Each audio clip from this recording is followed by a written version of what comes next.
Students, आज हमने chapter number 2 force and motion इसका लॉन्ग क्वेश्चन क्रॉस प्रोडक्ट या इसको हम वेक्टर प्रोडक्ट कहते हैं, इसको स्टडी करना है। स्टार्ट करते हैं।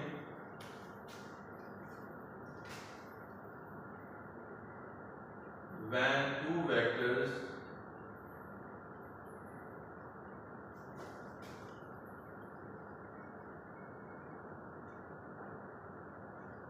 मल्टीप्लाइड, जब दो वेक्टर्स को मल्टीप्लाई करते हैं एंड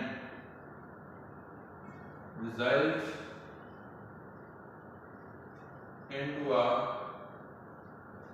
वेक्टर क्वांटिटी, जब दो वेक्टर्स को मल्टीप्लाई करें और उसके नतीजे में हमारे पास एक ऐसी क्वांटिटी आए जो कि वेक्टर हो, उसको डिस्क्राइब करने के लिए आपको डायरेक्शन की जरूरत पड़ती हो, तो उस तरह की प्रोडक्ट को आप वेक्टर प्रोडक्ट या क्रॉस प्रोडक्ट का नाम देते हैं। Then product is called vector product. इस तरह के प्रोडक्ट को आप वेक्टर प्रोडक्ट कहते हैं। इसकी आप इक्वेशन लिखेंगे,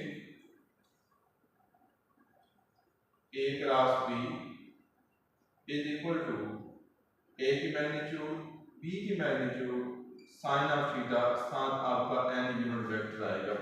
जैसे आपने लास्ट लेक्चर जो हमने स्केलर प्रोडक्ट का पढ़ा है, उसके अंदर आपने देखा था कि हमारे पास यहाँ पे कॉज ऑफ थीटा आता था, क्योंकि वहाँ हॉरिजॉन्टल कंपोनेंट यूज होता था।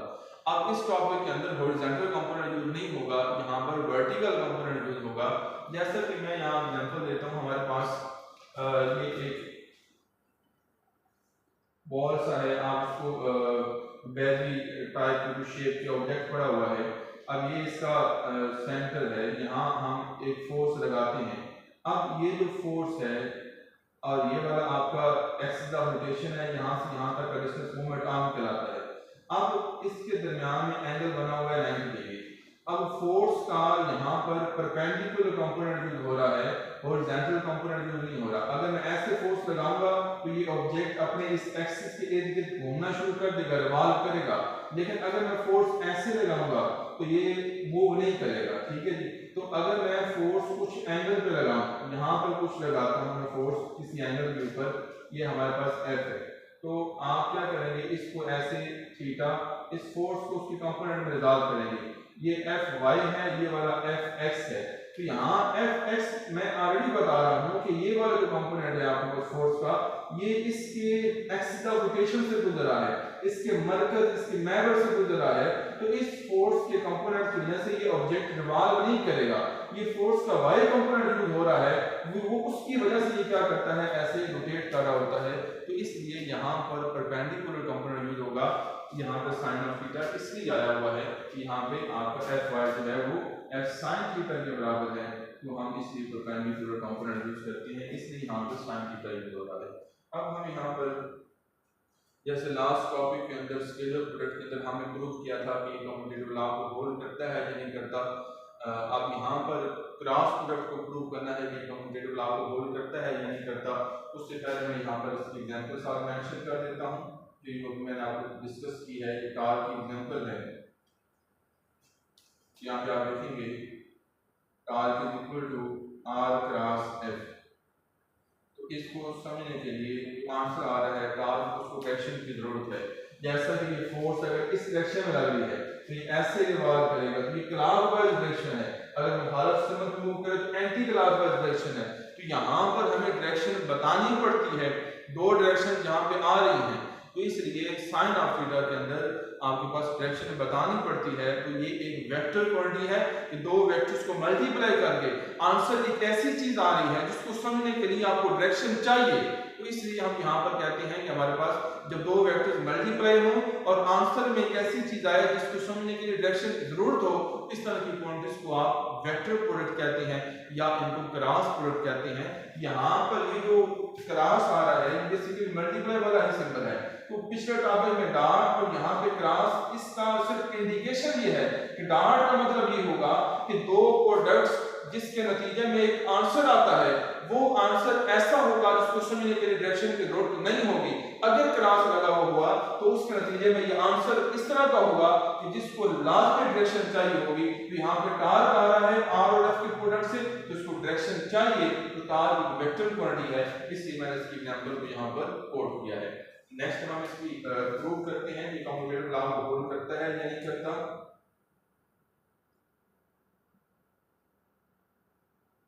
वेक्टर प्रोडक्ट ओबे कम्यूटेटिव लॉ और नॉट भी करता है या नहीं करता, ये हमने अब इसको प्रूव करना है। देखेंगे हमारे पास ये एक वेक्टर ए है, ये आपका वेक्टर बी है।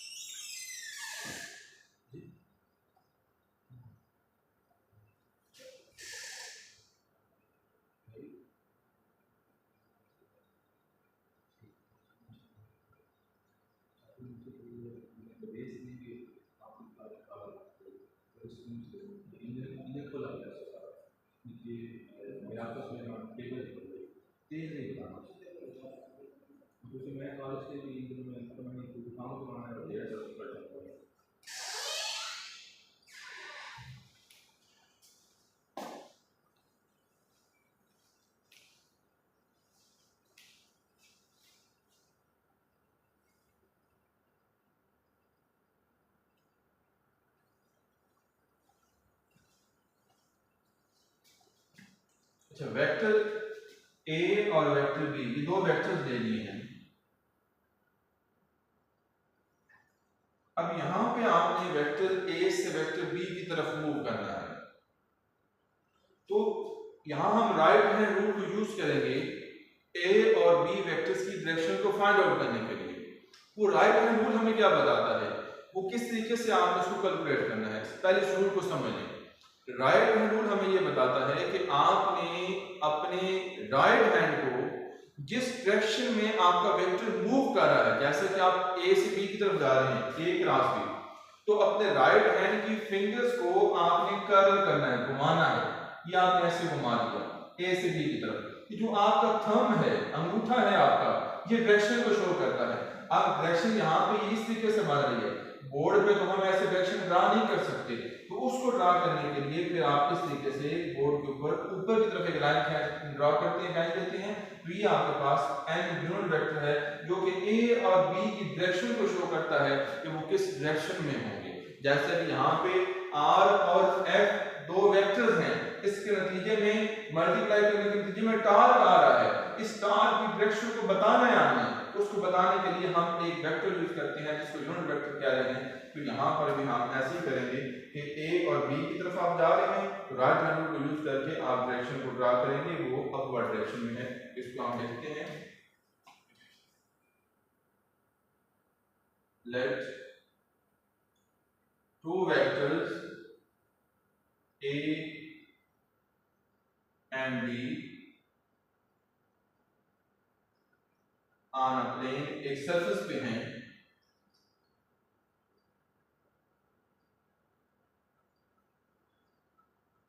Cross product of vector A to B, A से B की तरफ आ रहे हैं, then find direction by right hand rule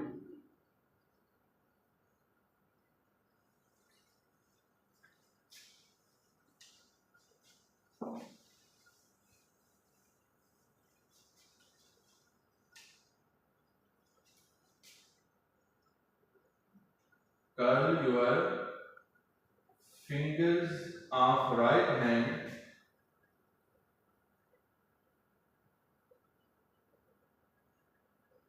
in the direction of rotation, जिस डायरेक्शन में आप वेक्टर मूव कर रहे हैं अपनी फिंगर्स को कर्ल करें, then erect thumb, show the direction is upward, वो क्या होती है, upward होती है। आप लिखेंगे a क्रॉस b, a की मैग्नीट्यूड b की मैग्नीट्यूड साइन ऑफ थीटा और साथ आपका n यूनिट वेक्टर आएगा। ये आपने क्वेश्चन नंबर 1 बना लिया। अब हमने a से b की तरफ चले गए, अब हमें b से a की तरफ आना है। ये हमारे पास अगेन वेक्टर b है, ये वेक्टर a है। अगर आप b से a की तरफ आ रहे हैं तो अपने राइट हैंड की फिंगर्स को आप b क्रॉस a करें। अब आपका जो अंगूठा है, थंब है, उसकी डायरेक्शन इनवर्ड है। बोर्ड पे इनवर्ड ड्रा नहीं करेंगे, बोर्ड पे इसको आप ऐसे डाउनवर्ड ड्रा करेंगे। अब ये आपके पास डायरेक्शन देखें, पहले वाली डायरेक्शन के उलट आ रही है, इसलिए मैं साथ अलामत जो है वो माइनस को यूज कर रहा हूँ, एन के ऊपर कैप यूज कर रहा हूँ। कैप से मुराद ये है कि जस्ट एंगुलर वेक्टर डायरेक्शन को बताने के लिए इस्तेमाल हो रहा है, इसका और काम कोई नहीं है। अब यहां पर when vector product b to a, then direction is downward, direction downward होती है according to right hand rule, right hand rule के अकॉर्डिंग। आप लिखेंगे b cross a is equal to b की मैग्नीट्यूड a की मैग्नीट्यूड साइन ऑफ थीटा और साथ angular vector साथ अलामत सिंबल माइनस का यूज करेंगे।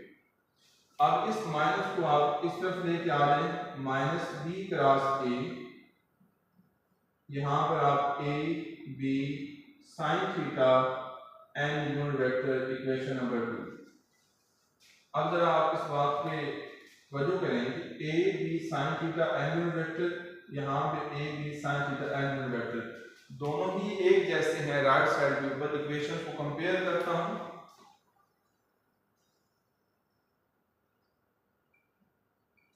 कंपेयरिंग 1 एंड 2, तो हमारे पास यहाँ पे आंसर आएगा a cross b is equal to ये वाला माइनस b क्रॉस a।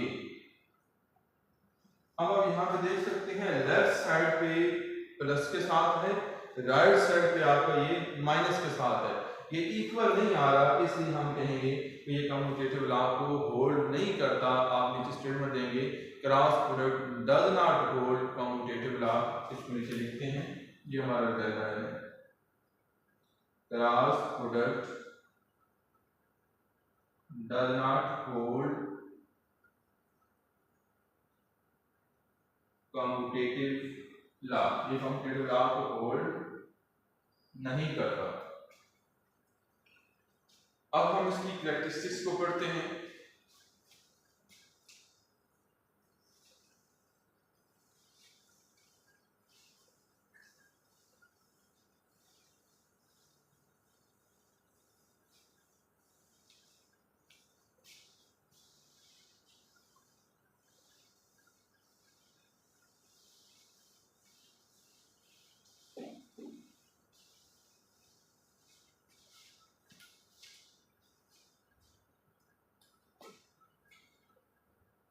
पहली कैरेक्टरिस्टिक्स हमारे पास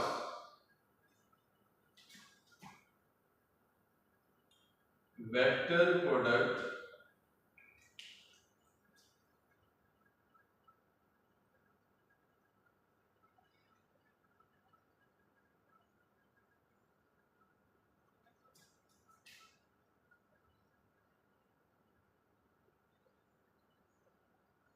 do not obey commutative law, ये कम्यूटेटिव लॉ को होल्ड नहीं करता। आप ये पहली प्रॉपर्टी लिखेंगे।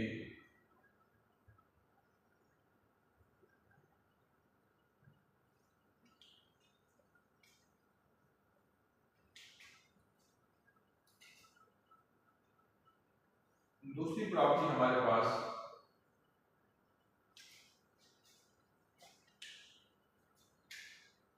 आपके पास ये वेक्टर ए है, ये वेक्टर बी है,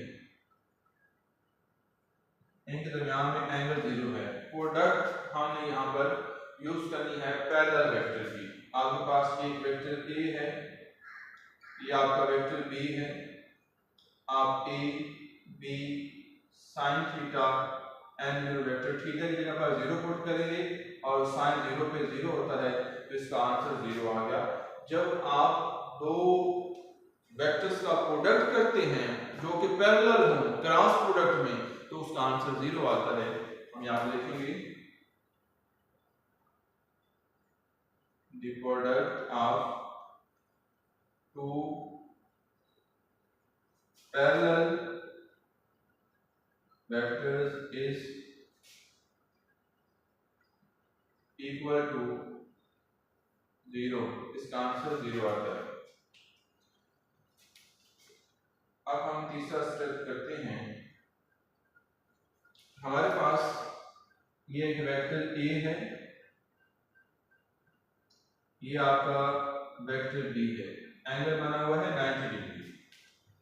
जब 90 डिग्री होगा तो आप लिखेंगे A cross B is equal to A की मैग्नीट्यूड बी की magnitude sine 90 degree angular vector, और साइन 90 का आंसर 1 होता है। तो यहाँ पे आप लिखेंगे ए बी एंगुलर वेक्टर, ये आपके पास आंसर आ गया। तो इसको आप यहाँ पे स्टेटमेंट के फॉर्म में लिखते हैं।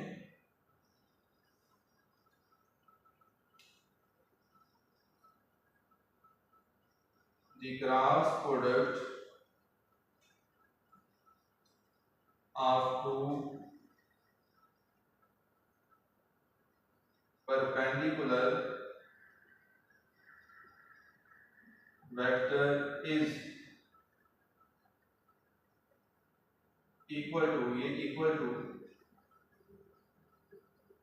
product of magnitude of vectors। यहाँ एक चीज और याद नहीं है कि ए क्रॉस बी है।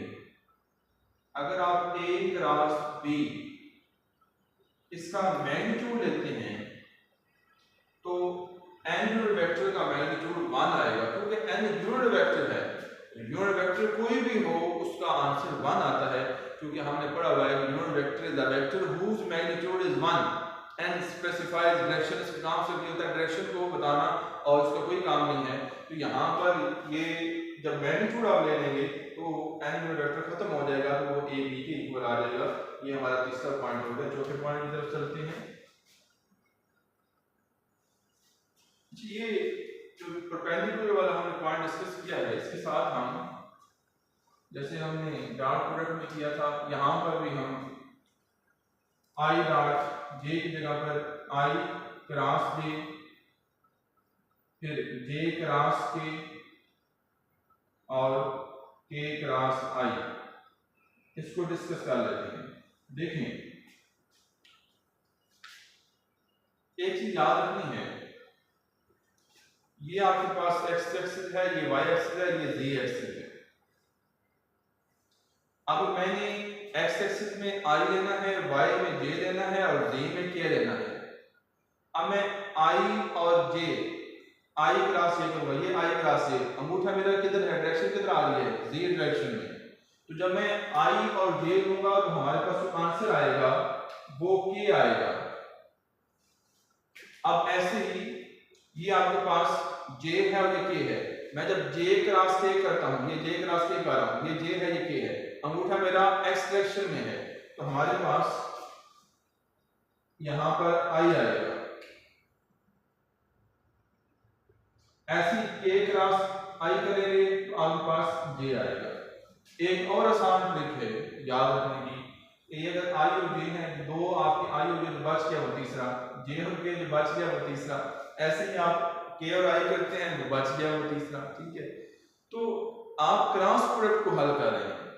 क्रॉस प्रोडक्ट में आप अगर इसको चेंज करते हैं, ये आई क्रॉस जे लिखा हुआ है, आप जे क्रॉस आई कर दें, यहाँ पे आप के क्रॉस जे कर दें और यहाँ पे आप आई क्रॉस के कर दें, तो उससे क्या इफेक्ट होगा? उससे इफेक्ट ये होगा कि डायरेक्शन चेंज हो जाएगी। ये आंसर तो के ही इक्वल आएगा लेकिन माइनस के साथ आएगा, यहाँ पे आई के ही इक्वल आएगा माइनस के साथ आएगा, यहाँ जे के इक्वल आएगा लेकिन माइनस के साथ आएगा।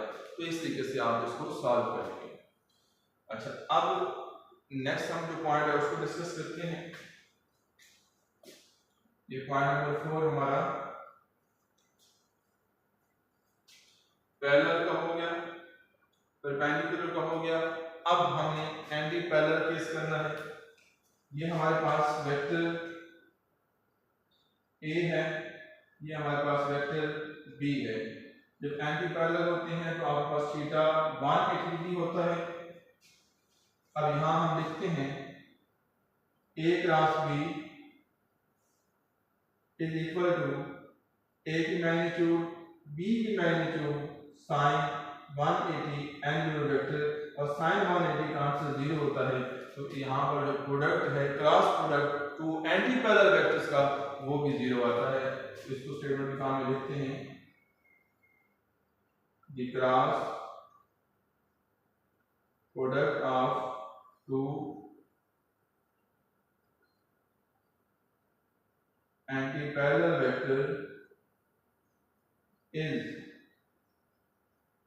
equal to 0। अब हम नेक्स्ट स्टेप को देखते हैं, पांचवा पॉइंट।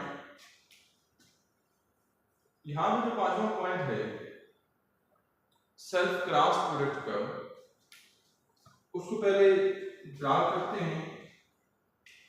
ये आपके पास वेक्टर ए है, ये आपके पास वेक्टर ए है, दोनों सेम डायरेक्शन में है, तो आपका थीटा यहाँ पर 0 डिग्री आएगा। इसको सॉल्व करते हैं जरा। ए क्रॉस ए, फिर आप ए की मैग्नीट्यूड, फिर ए की मैग्नीट्यूड साइन 0 और एंगुलर वेक्टर, साइन 0 पे तो 0 होता है। तो यहाँ पे हम लिखेंगे कि हमारे पास जो क्रॉस प्रोडक्ट है दो वेक्टर्स की, क्रॉस प्रोडक्ट के अंदर, वेक्टर प्रोडक्ट के अंदर उसका आंसर भी 0 आता है। इसको स्टेटमेंट फॉर्म में लिखते हैं, the cross product of two self cross product vectors is equal to 0। ये 0 की इक्वल हो गई। तो यहां पर आप देखिए दो वेक्टर सेम डायरेक्शन में है। जब सेम डायरेक्शन में है तो हम लास्ट टाइम जैसे डॉट प्रोडक्ट में केस किया था, आई डॉट आई, यहाँ पे आई क्रॉस आई, जे क्रॉस के और के क्रॉस के, इस सब का आंसर 0 आएगा क्योंकि I dot I cross I same direction में है। तो इसको भी साइन थीटा आएगा। मैं यहाँ साइड पे ग्राफ में कर देता हूँ, ये आई क्रॉस आई, तो आई की मैग्नीट्यूड, फिर आई की मैग्नीट्यूड, फिर आपका साइन 0 और एंगुलर वेक्टर, तो साइन 0 0 होता है, आपका आंसर 0 हो गया। इस तरीके से आपका ये वाला पॉइंट भी डिस्कस हो गया।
ये बच्चों हम लास्ट पार्ट करते हैं।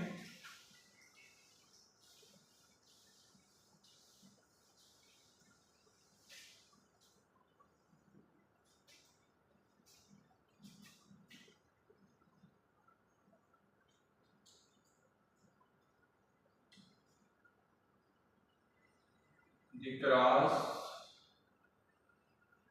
product of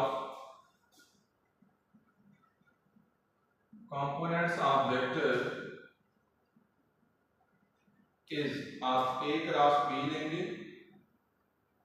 a के कंपोनेंट axi, फिर आपका ayj az के क्रॉस प्रोडक्ट लेंगे, bxi byj और bz के। जब आप क्रॉस प्रोडक्ट को लेते हैं तो आपका ये i unit vector, j unit vector और k यूनिट वेक्टर, a का कंपोनेंट ax ay और az, ऐसे b का x by और bz। तो आप क्रॉस प्रोडक्ट को जैसे आपने डॉट प्रोडक्ट में मल्टीप्लाई किया ऐसे सॉल्व नहीं कर सकते। क्रॉस प्रोडक्ट में आपने इस तरीके से इसको सॉल्व करना है तो अपना फर्दर आपने आंसर कैलकुलेट करना है। तो यहाँ तक ही आपकी कैलकुलेशन दी हुई है। फर्दर वैसे इसको ओपन भी किया जा सकता है। ओपन यहाँ पे मैं करके आपको दिखा भी देता हूँ। आसान तरीका तो ये है कि जो बच्चों को हम कहते हैं कि जिससे आप आसानी से सॉल्व कर लें, आई ले लें, फिर प्लस आप जे ले लें, फिर आप प्लस का के ले लें और यहाँ पे आप ए बी, फिर आपका ए बी, यहाँ ए बी, यहाँ पर आपका ए बी, यहाँ भी ए बी लेंगे, यहाँ पर भी आप ए बी लेंगे। तो दरमियान में आपने सब की माइनस ले लेनी है। मैंने आपको ये डायरेक्ट शॉर्टकट बताया है ताकि टाइम सेव हो आपका। अब यहाँ पर आई है, आई के साथ क्या होता है एक्स। अब तरतीब आपने उसको ऑर्डर को डिसऑर्डर में नहीं करना, ठीक है जी। आई है ये एक्स के साथ, तो इसको छोड़ देना है। उसके बाद आपका होता है वाई और जेड। आप यहाँ वाई लेंगे या जी लेंगे, यहाँ आप जी लेंगे, वाई को डाल लिख लेंगे। अब ये जे है, जे आपका वाई के साथ होता है, फिर जे के बाद आपका नेक्स्ट जो आता है वो के आता है, ठीक है जी। फिर के को दोबारा घूम के आप लेके आएंगे, ऐसे सर्कल बना रहे हैं आपका, ठीक है जी। ये आपका आई है, ये आपका जे है, ये आपका के है। अगर आई लेते हैं तो फिर ये दो, अगर आई जे लेते हैं तो के आई लेते हैं जे। अब यहाँ पर आपने के लिया है, फिर आपका आई और आपके सॉरी के और आपका आई बचता है। ये वाला जेड के साथ है, ये वाला एक्स के साथ है, ये वाई के साथ है। तो आपने जेड एक्स लेना है। आप यहाँ पे जे लेते हैं, जे को छोड़ देंगे, फिर आप जेड एक्स को लेंगे, आप लिखेंगे जेड एक्स, फिर यहाँ उल्टा के लिख देंगे एक्स जेड। फिर ये आपने के लिया है, अब ये वाला के है, इसको छोड़ देंगे। अब एक्स वाई, ठीक, एक्स वाई, यहाँ पे आप एक्स लिखेंगे, यहाँ वाई, यहाँ वाई लिखेंगे, यहाँ पे एक्स। इस तरीके से आप इसको आसानी से ओपन कर सकते हैं। और यहाँ पे आपका जो है इसको ओपन करते हैं तो आपका ए बी साइन थीटा। अच्छा, ये आपने इसकी मैग्नीट्यूड ली है ए क्रॉस बी, तो आप ये एंड यूनिट वेक्टर नहीं आएगा, इसी के साथ सॉल्व कर देंगे। और फिर फर्दर आप साइन थीटा को इधर रखेंगे और ए बी को आप नीचे जाकर डिवाइड करना चाहें उसको फर्दर भी एक्सप्लेन कर सकते हैं। इस तरीके से आप क्रॉस प्रोडक्ट को ओपन करते हैं। यहाँ पर एक और एमसीक्यू भी याद रखना है कि जो क्रॉस प्रोडक्ट होती है दो वेक्टर्स की, ये आप किसी भी पैरेललोग्राम का एरिया भी कैलकुलेट कर सकते हैं। ये उसके इक्वल होती है कि आप दो वेक्टर्स की क्रॉस प्रोडक्ट लें और वो एरिया ऑफ पैरेललोग्राम कहलाता है। ये एमसीक्यू अगर आ जाए उसको माइंड में रखना है। तो यहाँ तक बेटा आपका टॉपिक मुकम्मल हुआ। ये आपका लॉन्ग क्वेश्चन था chapter number 2 force and motion का, और सेकंड लॉन्ग क्वेश्चन था। पहला स्केलर प्रोडक्ट हमने किया है, दूसरा हमने वेक्टर प्रोडक्ट या इसको हम क्रॉस प्रोडक्ट भी कहते हैं। मैं उम्मीद करता हूँ आपको ये लेक्चर समझ आ गया होगा। अगर कोई क्वेश्चन है आपका वो कमेंट्स में आप कर सकते हैं। इंशाल्लाह मिलते हैं नेक्स्ट वीडियो में, तब तक के लिए अल्लाह हाफिज़।